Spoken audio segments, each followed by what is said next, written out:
Bienvenue au programme vidéo de l'EBVP.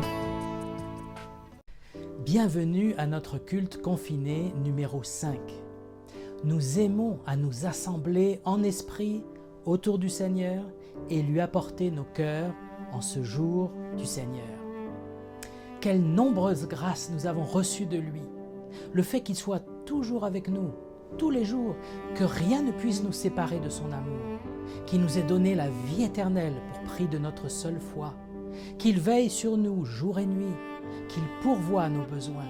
Tout cela mérite une louange de tout cœur au Seigneur.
Nous allons maintenant prier avec Alexandre. Père Céleste, Dieu Tout-Puissant, merci pour cette journée encore, Seigneur, où on peut s'approcher de toi, Père, par la foi, selon les Écritures, Seigneur, où tu nous apprends que tu t'es sacrifié pour nous, Seigneur, il y a 2000 ans, pour que nos péchés soient effacés, Seigneur, et qu'on puisse être en relation et en communion avec toi, qu'on puisse aller par la foi au trône de la grâce pour te prier, te louer pour ton Église, Seigneur, et pour ce monde perdu. Père, nous prions en ces temps de confinement, afin que tu continues à nous fortifier dans la foi et à nous encourager, qu'on puisse toujours lire ta parole, Seigneur, qu'on puisse prier et même s'entretenir par téléphone, Seigneur, et parler de toi. Père, nous te remercions pour tout ce que tu fais pour nous, Seigneur, dans ces temps difficiles, Seigneur. Et nous prions aussi, Père, pour ce monde perdu. Nous prions pour que tu interviennes encore dans les cœurs, que ces moments de confinement soient pour ces gens l'occasion de se tourner vers toi et de mettre leur foi en toi afin d'être sauvés et d'avoir la vie. Père, nous te prions pour toutes ces personnes, Seigneur, dans nos familles, nos amis, au travail, Seigneur. Eh bien, nous prions encore pour eux, pour que tu les visites, Seigneur, et que tu les sauves. Merci vraiment pour cette occasion, Seigneur, que nous avons de te prier, de te louer et de te glorifier. Et nous te le prions, Père, dans le nom précieux de ton Fils, le Seigneur Jésus-Christ. Amen.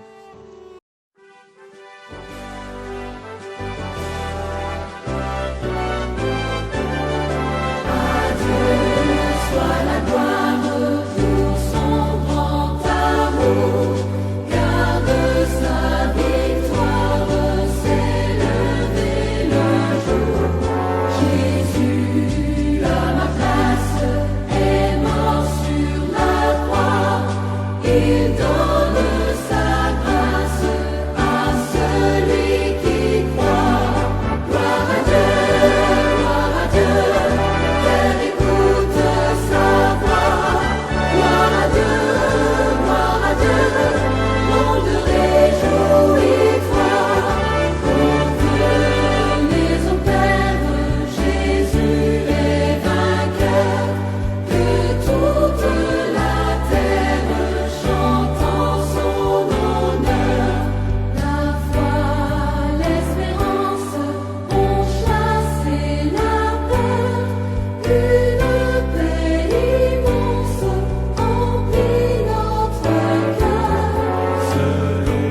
Quelques versets pour la prière, ce sont des promesses de la parole.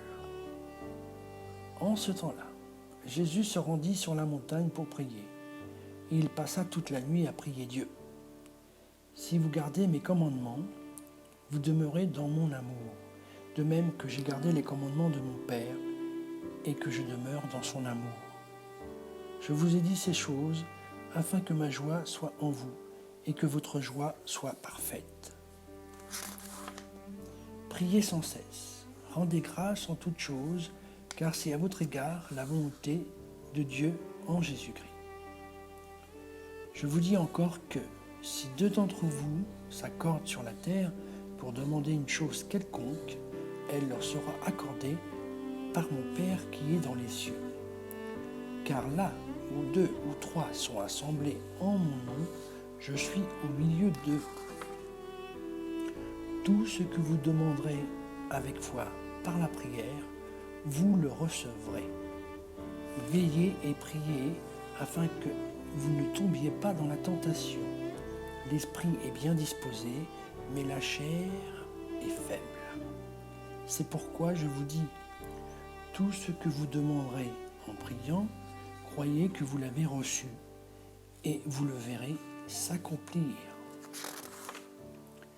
Puis il s'éloigna d'eux à une distance d'environ d'un jet de pierre, et s'étant mis à genoux, il pria. Veillez donc et priez en tout temps, afin que vous ayez la force d'échapper à toutes ces choses qui arriveront, et de paraître debout devant le Fils de l'homme. Si vous demandez quelque chose en mon nom, je le ferai. Si vous demeurez en moi et que mes paroles demeurent en vous, demandez ce que vous voudrez et cela vous sera accordé. Nous avons auprès de lui cette assurance que si nous demandons quelque chose selon sa volonté, il nous écoute. Et si nous savons qu'il nous écoute, nous savons que nous possédons la chose que nous lui avons demandée, quelle qu'elle soit. Quoi que ce soit que nous demandions, nous le recevons de lui, parce que nous gardons ses commandements et que nous faisons ce qui lui est agréable. Et tout ce que vous demanderez en mon nom, je le ferai, afin que le Père soit glorifié dans le Fils. Jusqu'à présent, vous n'avez rien demandé en mon nom. Demandez et vous recevrez, afin que votre joie soit parfaite. Romains chapitre 11, versets 30 à 36. De même que vous avez autrefois désobéi à Dieu, et que par leur désobéissance vous avez maintenant obtenu miséricorde, de même, ils ont maintenant désobéi afin que par la miséricorde qui vous a été faite, ils obtiennent aussi miséricorde. Car Dieu a renfermé tous les hommes dans la désobéissance pour faire miséricorde à tous. Ô profondeur de la richesse, de la sagesse et de la science de Dieu, que ses jugements sont insondables et ses voies incompréhensibles. Car qui a connu la pensée du Seigneur, ou qui a été son conseiller, qui lui a donné le premier pour qu'il ait à recevoir en retour? C'est de lui, par lui et pour lui que sont toutes choses. À lui la gloire dans tous les siècles. Amen.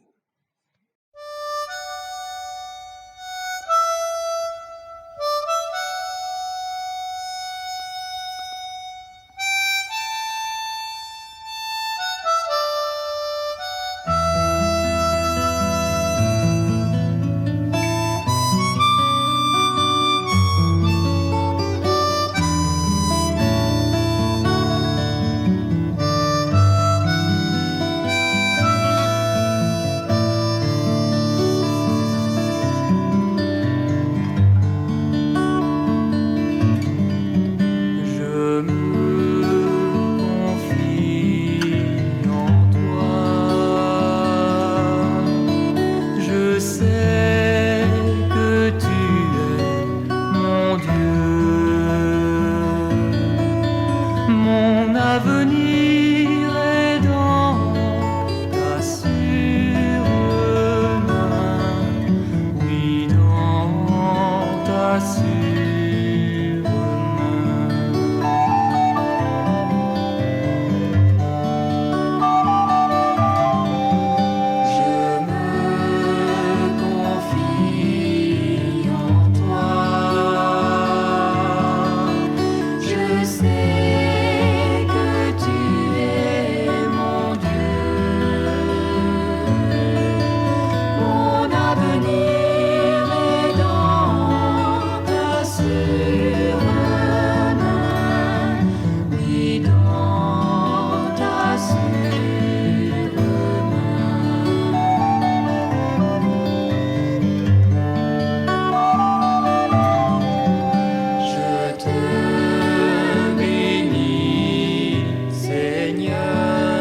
Bonjour, j'ai été inspiré par un message dans la semaine et je voulais faire partager quelques lignes.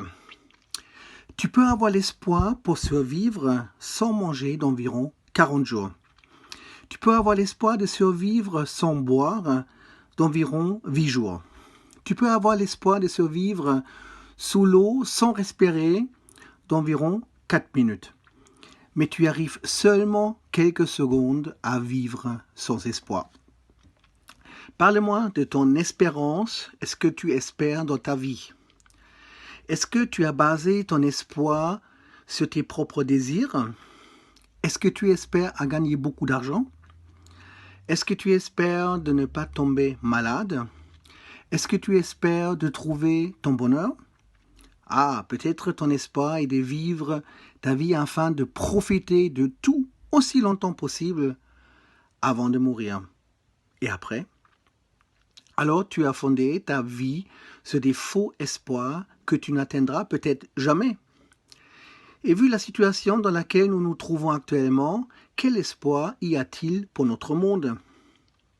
La Bible nous parle beaucoup d'espoir et d'espérance. 1 Jean 5,13 par exemple, « Je vous ai écrit ces choses afin que vous sachiez que vous avez la vie éternelle, vous qui croyez au nom du Fils de Dieu. » Ou Jérémie 29,11, « Car je connais les projets que je formais sur toi, dit l'Éternel, projets de paix et non de malheur, afin de te donner un avenir et de l'espérance. » Ou Romains 5,5, « Or, l'espérance ne trompe point, parce que l'amour de Dieu est répandu dans nos cœurs par le Saint-Esprit qui nous a été donné. » Ou un dernier dans Hébreux 11,1, « Or la foi est une ferme assurance des choses qu'on espère, une démonstration de celles qu'on ne voit pas. » Oui, comme chrétiens, nous vivons et nous mourrons sur cette terre avec cette ferme espérance comme étant des voyageurs, des étrangers ou des pèlerins, car notre espérance est dans la résurrection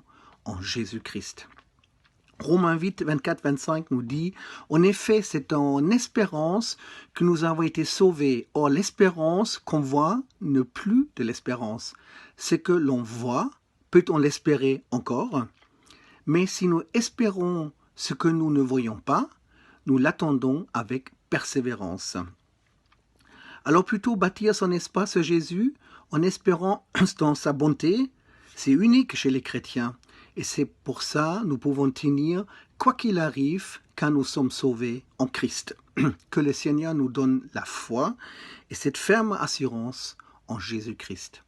Amen.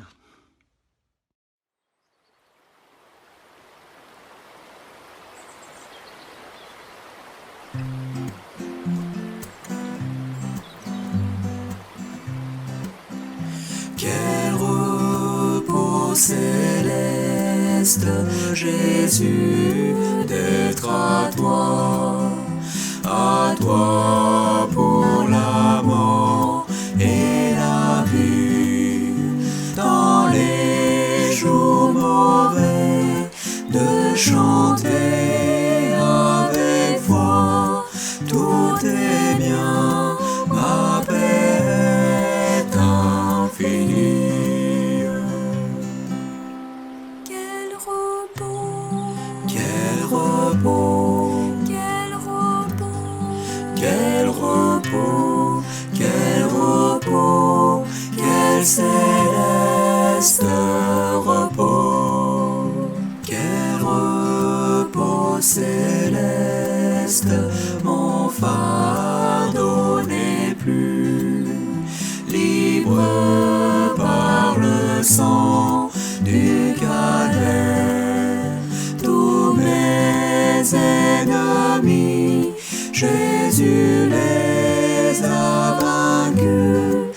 Gloire et louange à Dieu, notre Père. quel repos, Quel repos, quel repos, quel repos, quel repos, quel céleste repos, quel repos céleste, quand enfin Seigneur, auprès j'aurai ma place. Après les travaux, les combats, la douleur, à jamais je pourrai voir ta face. Quel repos, Quel repos, quel repos, quel repos, quel repos, quel céleste repos.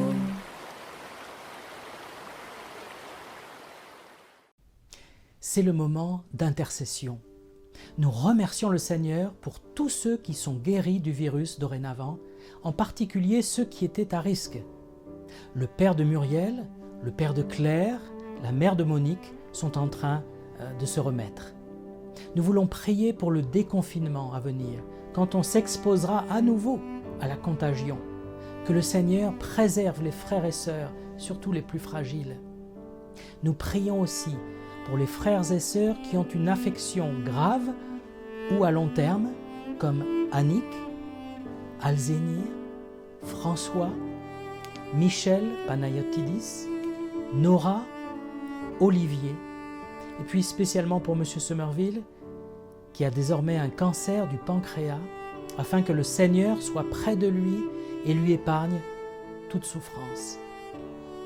Que le Seigneur dirige aussi les chercheurs vers un traitement efficace du virus. Nous prions que le Seigneur donne la sagesse toujours à nos dirigeants pour savoir comment agir le mieux possible envers la population. Nous prions que le Seigneur pourvoie aussi pour ceux qui sont en difficulté financière à cause du confinement. Et nous nous tenons à disposition pour aider les plus démunis. Nous prions que le Seigneur renouvelle les forces des soignants et de tous ceux en fait qui ont redoublé d'efforts pour servir notre population pendant le confinement. Et ils sont nombreux. Remercions Dieu pour tous ces personnels et aussi pour les enseignants qui s'occupent toute l'année de nos enfants. Et là, c'est là qu'on réalise le travail qu'ils accomplissent. Oui, Seigneur, à qui d'autre irions-nous? À qui d'autre irions-nous? Tu es la source de notre confiance. Tu es la source de notre joie. Oui, Seigneur, nous t'aimons. Et nous voulons te glorifier. Nous voulons faire tout pour ta gloire, Seigneur. Que notre vie soit une vie qui te plaît, Seigneur. Oui, j'en ai l'absolue certitude. Rien ne pourra nous arracher à l'amour de Dieu. Ni la mort, ni la vie, ni les anges, ni les puissances infernales, ni les dangers présents, ni l'incertitude de l'avenir. Aucune autre force de l'univers, qu'elle vienne d'en haut ou de l'abîme, aucune autre créature, non, rien au monde ne peut nous mettre de séparation entre nous et l'amour que Dieu nous a témoigné en Jésus-Christ notre Seigneur, et dont nous jouissons en communion avec lui. Seigneur, nous ne pouvons pas ne pas penser à tous ceux qui passent par le creuset de l'épreuve, à nos frères et sœurs, à tes enfants, Seigneur, aux membres de cette grande famille, sur toute la surface de la terre. Seigneur, viens à leur secours, pose ta main bénissante et guérissante sur des milliers, sur des centaines d'êtres humains que tu as rachetés. Seigneur, garde-nous attentifs, vigilants, Seigneur. Nous pensons aussi à notre Église, à notre communauté, lui Andréside. Nous pensons aux assemblées en Grèce, dans toute la terre, Seigneur, sur toute la terre. Seigneur, use de longanimité et pose ta main, Seigneur. C'est notre prière ce matin. Et nous voulons te remercier d'avance. Nous voulons te remercier du fond du cœur, car tu es présent dans nos cœurs et dans nos vies. Étends ta main bénissante. Seigneur, nous t'aimons et nous voulons rester humblement attachés à toi, quoi qu'il arrive. Nous te prions de bénir cette journée, de bénir ce culte. Au nom de Jésus-Christ, notre bien-aimé Sauveur. Amen. le fait d'être à l'arrêt et confiné pendant toutes ces semaines, eh bien, nous laisse des opportunités formidables. On peut se rapprocher des siens, on peut mieux s'occuper de sa famille, on peut lire, réfléchir plus tranquillement. Pendant ce temps d'arrêt, nous pouvons réviser aussi nos priorités, parce que très souvent, elles ne sont pas dans le bon ordre. Les priorités qu'on nous enseigne dans ce monde sont simples. Il y a l'argent, le plaisir et soi-même. Bien sûr, dans la vie, il faut travailler, gagner de l'argent pour être à l'aise. Bien sûr, tout le monde veut être heureux et se faire plaisir, et bien sûr, on pense d'abord à soi avant les autres. Mais ces valeurs du monde causent en fait notre ruine. Parce qu'en cherchant l'argent et le plaisir et l'autosatisfaction, on devient méchant et impitoyable. La Bible annonçait à l'avance que dans les derniers jours, il y aura des temps difficiles, car les hommes seront égoïstes, amis de l'argent, fanfarons, hautains, ingrats, irréligieux, insensibles, cruels, ennemis des gens de bien, aimant le plaisir plus que Dieu. 2 Timothée chapitre 3.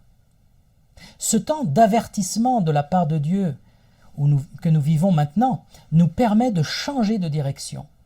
Il est temps de mettre les vraies priorités à leur place. Si vous êtes visiteur de notre Église, la première chose à mettre en règle dans votre vie, eh bien, c'est le salut de votre âme, le salut éternel.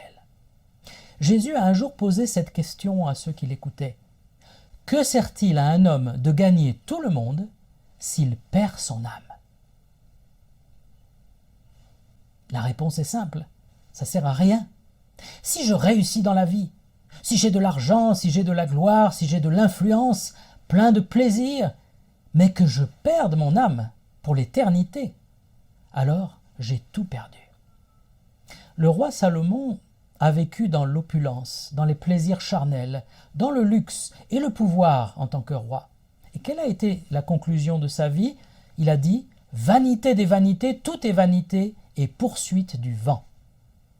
À la fin de son livre dans la Bible qu'on appelle l'Ecclésiaste, il nous avertit, les derniers mots qu'il écrit. Écoute la fin du discours. Crains Dieu et observe ses commandements. C'est là ce que doit faire tout homme.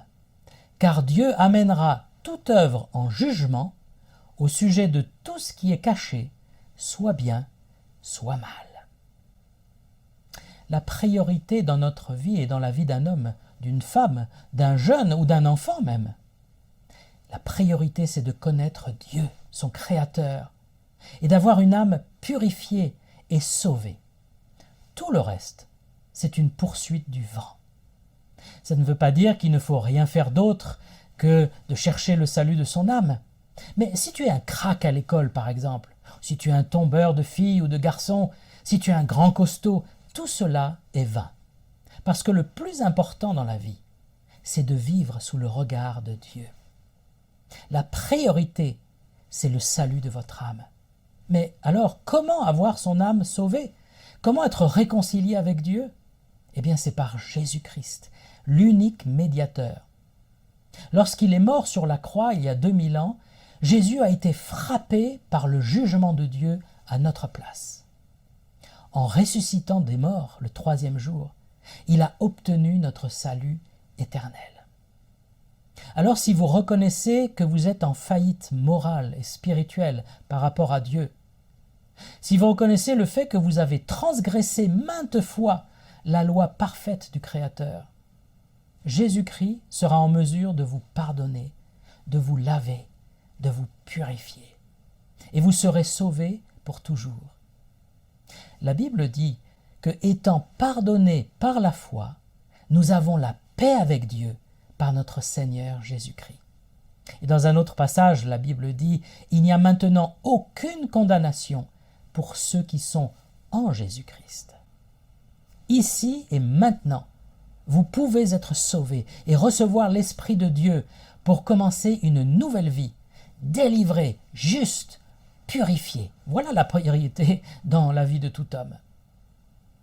Mais maintenant, je voudrais m'adresser à ceux qui sont déjà croyants, déjà nés de nouveau, qui ont déjà fait ce pas de repentance et de foi en Jésus-Christ.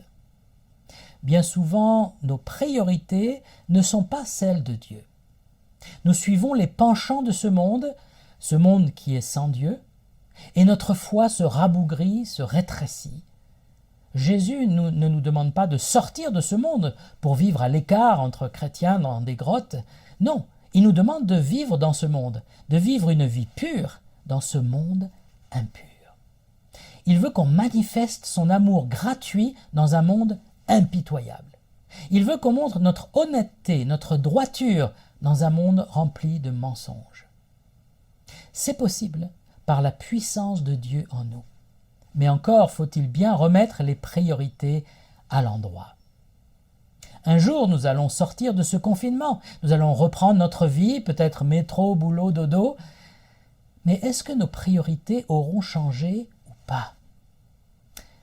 Écoutons maintenant quelques paroles du Seigneur Jésus que l'on trouve dans l'évangile de Matthieu et au chapitre 6. Je vous demanderai de prêter attention aux mots « premièrement » ou « d'abord » ou « par-dessus tout ». Écoutons. Il en est ainsi de celui qui amasse des trésors pour lui-même et qui n'est pas riche pour Dieu. C'est pourquoi je vous dis, ne vous inquiétez pas pour votre vie, ce que vous mangerez, ni pour votre corps de quoi vous serez vêtu. La vie est plus que la nourriture, et le corps plus que le vêtement.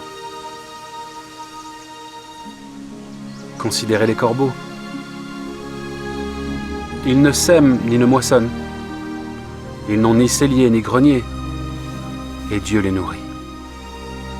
Combien ne valez-vous pas plus que les oiseaux? Et vous, ne cherchez pas ce que vous mangerez, et ce que vous boirez, et ne soyez pas inquiets. Car toutes ces choses, ce sont les païens du monde qui les recherchent, et votre Père sait que vous en avez besoin. Mais cherchez plutôt le royaume de Dieu.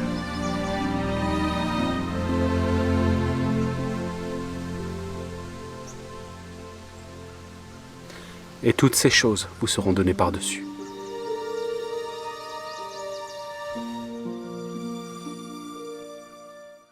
Cherchez premièrement le royaume et la justice de Dieu.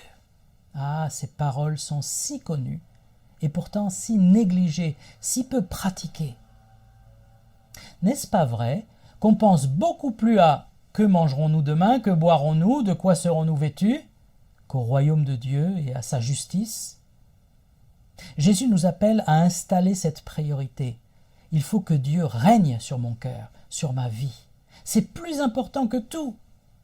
Si je m'éloigne de Dieu en tant que chrétien, alors je perds le sens à ma vie.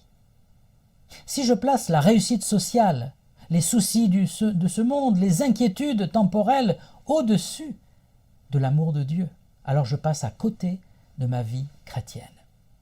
Si je vis seulement pour mon propre plaisir, ma propre satisfaction, alors je suis perdu. Mon âme est sur la route de la perdition, véritablement. George Hatch était un fermier chrétien. Il avait une famille nombreuse et une ferme à s'occuper. Et un dimanche d'été, les voisins sont venus le voir pour lui proposer leur aide, afin de ramasser le foin avant que l'orage ne tombe ce jour-là.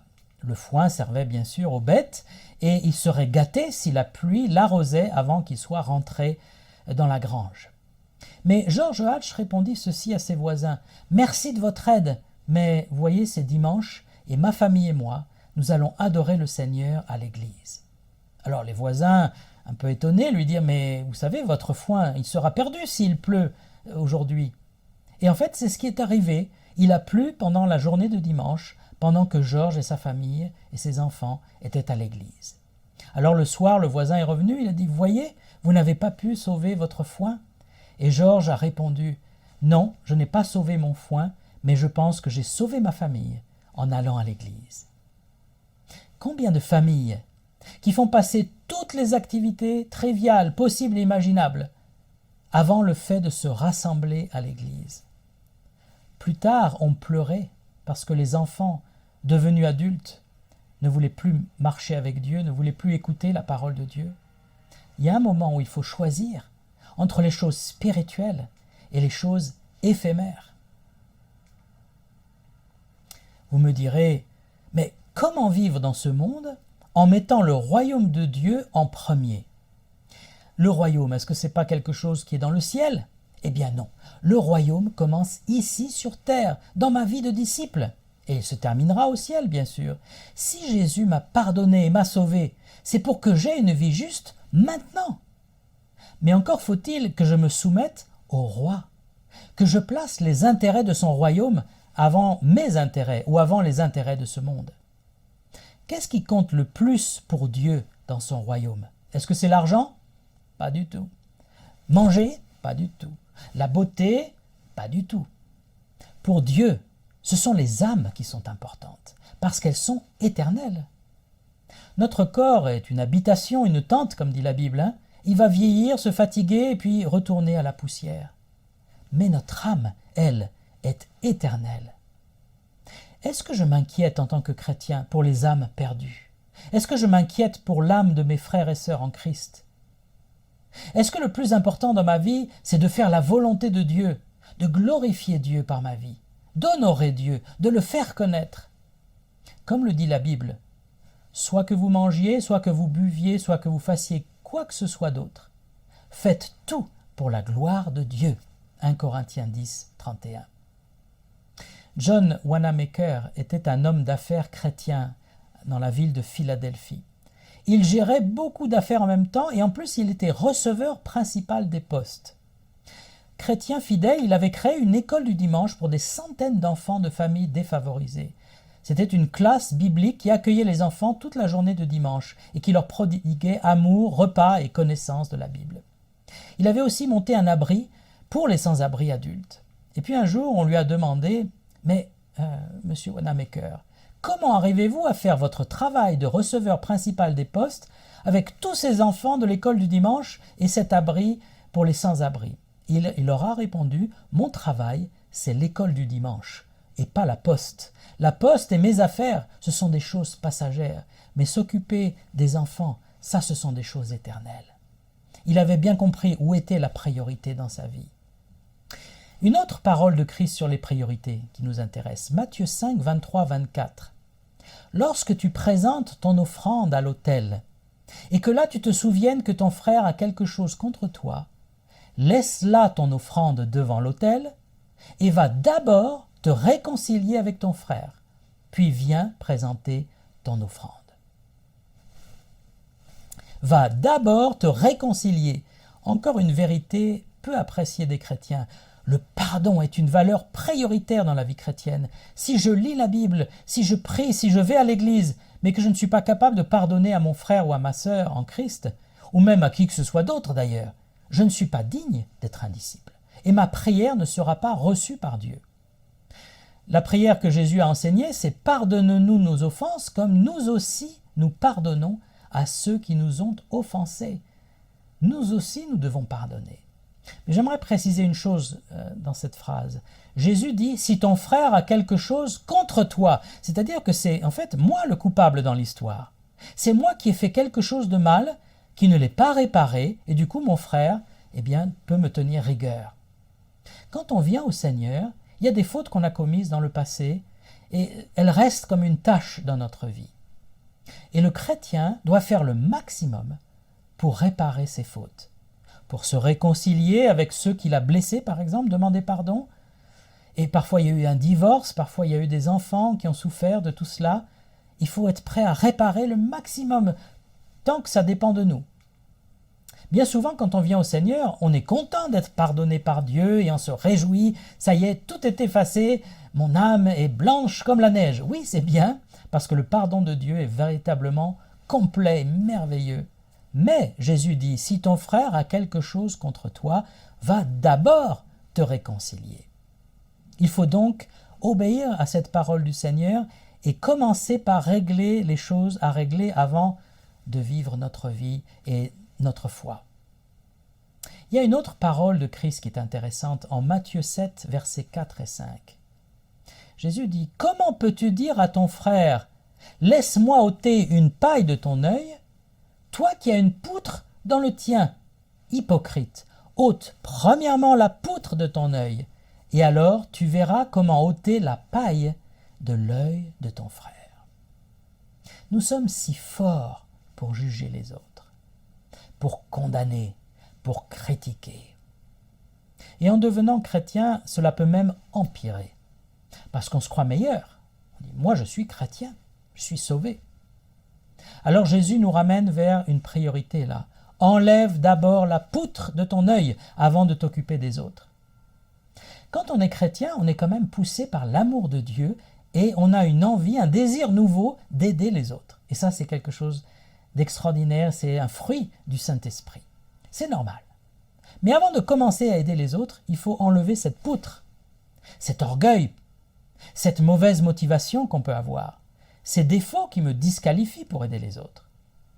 C'est le Seigneur qui peut enlever tout ça, cette poutre. Ce n'est pas moi qui vais pouvoir les enlever, mais je dois lui confier, dire Seigneur, enlève la poutre ou les poutres qui sont dans mon œil, en particulier la motivation orgueilleuse. Et alors, quand j'aurai acquis un peu d'humilité, quand j'aurai acquis cet esprit de service gratuit qu'avait Jésus, cet amour miséricordieux, alors je pourrai aider les autres et enlever la paille qui est dans leur œil, sans esprit de jugement. Il y a une autre priorité que Jésus mentionne et on la trouve dans l'évangile de Luc, chapitre 12, verset 1. Jésus se mit à dire à ses disciples « Avant toute chose, gardez-vous du levain des pharisiens qui est l'hypocrisie. » Avant toute chose, gardez-vous de l'hypocrisie. Et oui, c'est ce qui menace le plus, je dirais, les croyants.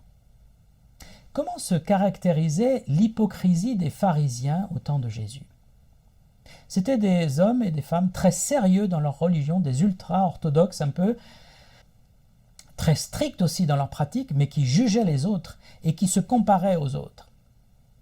Jésus dit par exemple en Matthieu 23, « Ils disent, mais ils ne font pas. » Il dit encore, « Ils ont les bonnes paroles. Ils ont même beaucoup de paroles pour enseigner tout le monde, mais leurs actions ne correspondent pas à leurs paroles. » Jésus dit aussi, « Ils font toutes leurs actions pour être vus des hommes. » Matthieu 23, 5. C'est-à-dire que leur but n'est pas de glorifier Dieu ou d'aimer leur prochain, mais leur but c'est de se glorifier aux dépens des autres pour qu'on voie leur grande piété. Jésus dit encore aux pharisiens en Matthieu 23, 26, « Pharisiens aveugles, nettoie premièrement l'intérieur de la coupe et du plat, afin que l'extérieur aussi devienne net. » Ici, il donne l'image d'une assiette à soupe ou d'une coupe, eh bien, qui est toute belle à l'extérieur, mais dedans, c'est tout moisi, c'est tout dégoûtant, tout pourri. Alors il dit, il ne faut pas qu'il en soit ainsi. Il faut que l'intérieur soit aussi propre que l'extérieur. Il dit, d'abord, nettoie l'intérieur. Et oui, il faut être juste à l'intérieur plutôt que d'avoir l'apparence d'un chrétien. L'intérieur, c'est quoi? Eh bien, ce sont mes pensées, mes motivations. Est-ce que j'aime vraiment mon Dieu, mon Sauveur? Est-ce que j'aime vraiment mes frères et sœurs dans la foi? Est-ce que j'aime les êtres humains comme Dieu les aime au point de donner son Fils pour eux? Peut-être pas. Peut-être que je suis comme le pharisien dont a parlé Jésus qui dit « Je suis fier de ne pas être comme tous ces pécheurs qui sont autour de moi. » Peut-être que je suis un chrétien qui méprise Dieu secrètement et les gens autour de moi, tout en portant le beau nom de chrétien. Alors il est temps de changer de priorité. Ce qui compte, ce n'est pas l'extérieur, l'apparence, non. Pour Dieu, ce qui compte, c'est l'intérieur. Le test de ma piété, ce n'est pas « est-ce que les gens voient que je suis un bon chrétien ?» Non. Est-ce que les gens entendent que je dénonce le mal? Non. Est-ce que les gens entendent que je parle tout le temps de Dieu? Non, ce n'est pas ça que Dieu attend de nous. Il le voit, mais ça peut être tellement hypocrite que les gens en sont repoussés. Ce qui compte en priorité, c'est d'être vrai, d'être sincère et de faire tout pour le Seigneur, pas pour être vu des hommes.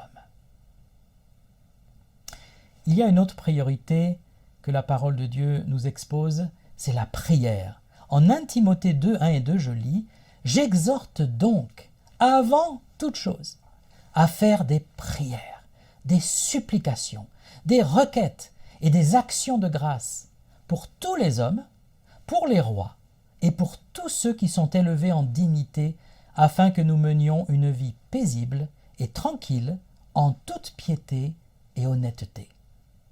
Avant toute chose, dit-il, nous devons prier, intercéder, supplier et remercier le Seigneur dans la prière pour tous les hommes et aussi pour ceux qui nous gouvernent. Est-ce que nous avons pris au sérieux notre ministère de sacrificateur, c'est-à-dire de ministère d'intercesseur pour ce monde? Là encore, on peut vite devenir un chrétien égoïste. On va prier pour ses besoins, surtout quand ça va mal, mais on n'a pas vraiment à cœur les besoins des autres. Alors que la prière pour Dieu est un véritable ministère que nous devrions tous pratiquer. Prier pour tous les saints, dit la Bible, tous les saints que nous connaissons, tous les frères et sœurs. Prier pour notre conjoint, avant toute chose. Prier pour nos enfants, si nous en avons. Prier pour la France. Prier pour nos dirigeants. Prier pour nos collègues au travail. Prier pour notre patron. Prier pour nos familles plus éloignées. Avez-vous un fardeau pour la France? Vous savez, quand on lit l'histoire des missionnaires, on ne peut qu'être touché par le fardeau qu'ils avaient pour le pays où ils étaient envoyés. Ils aimaient ce pays nouveau pour eux. Ils aimaient le peuple. Ils étaient prêts à tout sacrifier, à tout supporter pour que ce peuple soit sauvé. Et moi, et nous, si nous sommes appelés à rester en France, est-ce que nous avons ce fardeau pour notre beau pays? Peu importe son état spirituel. Souvenez-vous du Seigneur Jésus, qui a pleuré sur son peuple quand ils l'ont rejeté en groupe. Il dit, je suis venu comme une poule pour ses poussins et vous ne l'avez pas voulu. Souvenez-vous de Jérémie, qui a dit à son peuple, si vous n'écoutez pas, je pleurerai en secret à cause de votre orgueil. Alors est-ce que nous avons ce même fardeau pour nos concitoyens, pour les âmes perdues autour de nous? Est-ce que nous prions pour leur salut? Est-ce que nous prions pour la sanctification de nos frères et sœurs? Est-ce que c'est une priorité, la prière dans nos vies? Et je terminerai ce matin sur une priorité qui est donnée par l'apôtre Paul. Et elle concerne les chrétiens de Macédoine. En 2 Corinthiens 8, verset 5, je lis « Et non seulement ces chrétiens ont contribué comme nous l'espérions, mais ils se sont d'abord donnés eux-mêmes au Seigneur. » Alors, dans le contexte de ce passage, il s'agissait de collecter une aide financière pour l'église de Jérusalem qui était en très grande difficulté à cause d'une famine. Et les chrétiens de Macédoine, qui étaient plutôt pauvres, ont donné plus que d'autres. Et Paul fait remarquer qu'ils avaient un esprit particulier quand ils ont donné pour aider leurs frères de Jérusalem. Il écrit « Ils se sont d'abord donnés eux-mêmes au Seigneur ». Et je pense que c'est pour nous la priorité des priorités dans notre vie chrétienne, dans notre service chrétien. Se donner à Dieu. Lui confier les clés de notre vie, le volant. Accepter et suivre sa volonté, quelle qu'elle soit. Ah, bien sûr, c'est une grande décision que de se donner à Dieu, que de se livrer à Dieu. Mais Dieu dit que c'est ce que tout chrétien devrait faire.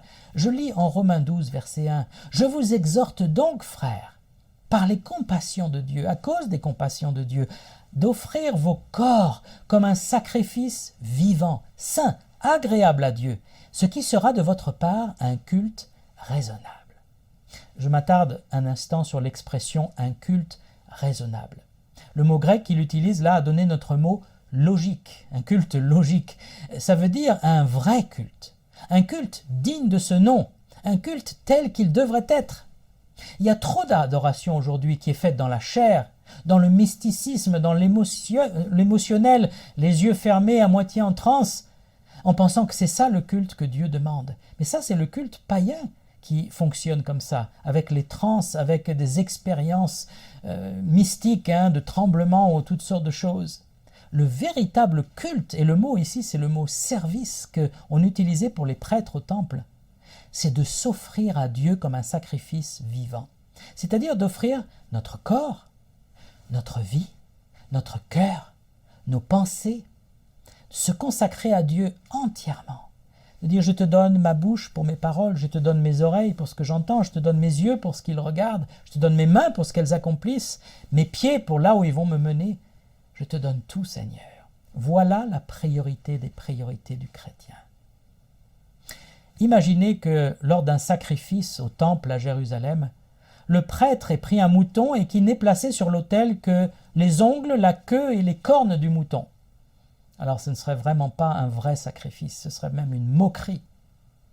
Est-ce que moi aussi je donne à Dieu des petits bouts de ma vie, des petits instants par-ci par-là, surtout quand ça m'arrange et surtout quand je suis en difficulté. Mais le reste du temps, je garde ma vie pour moi. Le Seigneur a dit, celui qui gardera sa vie la perdra. Mais celui qui la perdra à cause de moi la retrouvera, jusque dans la vie éternelle. Si je donne des petits bouts de ma vie, alors je n'adore pas le Seigneur comme il faut. Je n'ai pas mis la priorité où il faut. Ce que Dieu attend de moi, c'est ma consécration à sa volonté. Pas des effets extérieurs, pas des belles paroles, mais il attend une obéissance profonde, complète, loyale à Dieu. Nous avons encore un peu de temps en confinement pour prier, pour chercher la face du Seigneur, pour nous consacrer à lui et pour revoir nos priorités. Est-ce que j'ai négligé mon âme? Est-ce que j'ai négligé ma communion avec Dieu? Est-ce que j'ai négligé ma famille, mon conjoint, mes enfants? Est-ce que j'ai négligé de prier, d'intercéder, de remplir mon ministère pour ceux qui m'entourent? Est-ce que j'ai négligé de régler des fautes que j'avais commises et qui doivent l'être avant de pouvoir vraiment servir le Seigneur? Prenons le temps de faire tout cela parce que nous avons le temps. C'est une chance incroyable qui nous est offerte de quitter la course folle du quotidien pour se consacrer enfin au Seigneur depuis chez nous. Vous ne regretterez jamais de vous donner à Dieu parce que vous serez alors revêtus de la puissance du Saint-Esprit, de la sainteté de Christ, de l'amour du Père. Votre vie sera pleine pour la seule gloire de Dieu.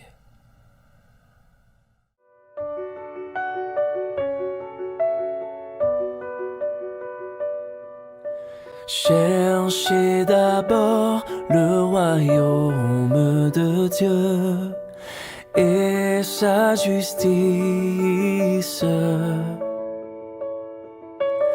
et toutes choses vous seront données en plus.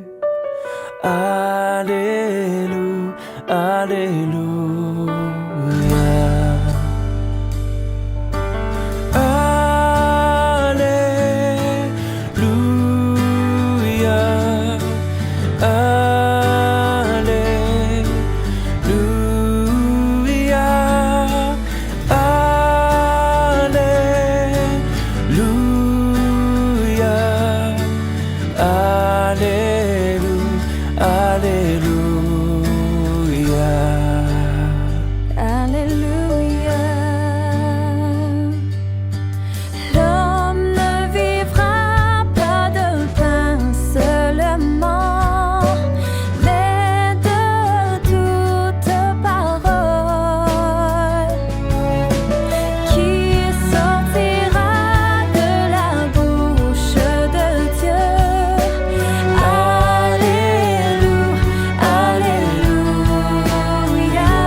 Ce culte est maintenant terminé. Passez une bonne semaine dans la communion avec le Seigneur et les uns avec les autres. Cherchez d'abord le royaume de Dieu et sa justice, et toutes choses vous seront données en plus. Alléluia, alléluia.